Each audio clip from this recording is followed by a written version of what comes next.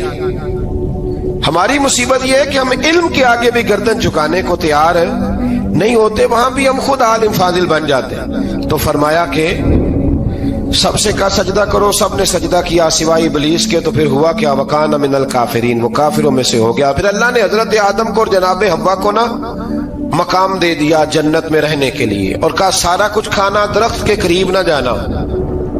ابھی آپ کسی سے کہہ دیں تھوڑا سا کہ پیچھے نہ دیکھنا، یعنی اگر میری سمجھ لیں ادب کی وجہ سے کوئی 1.5-2 منٹ یا 6 منٹ نہیں بھی نہ دیکھے گا تو سوچے گا ضرور کہ پتہ نہیں اب پیچھے کیا ہے، مصیبت کیا ہے. یعنی آپ کہہ کے دیکھ لیں کسی کو، پیچھے نہ دیکھنا.